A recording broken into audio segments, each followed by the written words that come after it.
তিন জায়গায় প্রয়োজনে মিথ্যা বলা যায়। এক নাম্বার, আপনার ওয়াইফকে খুশি করার জন্য, সে একটু এরকম না বলে একটু কৌশল করে বললে খুশি হবে, ওটা বলা যায়। দুই নাম্বার, জীবন মরণের ব্যাপার, জান বাঁচানোর জন্য একটু কৌশল করে ঘুরিয়ে বললেন, এটা জায়েজ। তিন নাম্বার, দুইজন ঝগড়া লাগছে, তাদেরকে মিলিয়ে দেওয়ার জন্য কৌশল করে একটু মিথ্যা বলা, ঘুরিয়ে বলা যায়। দুইজনের মধ্যে দেখলেন যে সম্পর্ক খারাপ, একজনরে বললেন, ভাই সে তো ওই দিন আপনার ব্যাপারে অনেক প্রশংসা। কি আমার ব্যাপারে প্রশংসা? কি বললো? এই বললো আপনি নাকি এই করছেন ওই করছেন, অনেক প্রশংসা। লোকটার মন খুশি হয়ে যাবে তার ব্যাপারে, ঠিক কিনা?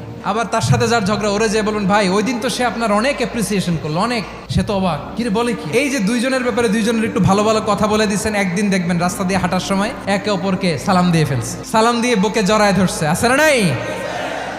আবার মিলমিশ হয়ে গেছে। কিন্তু আমাদের স্বভাব হইলো, দুই প্রতিবেশী যদি একসাথে বসে একসাথে হাঁটে, দূর থেকে দেখলে আমাদের জলে, আছে না নাই?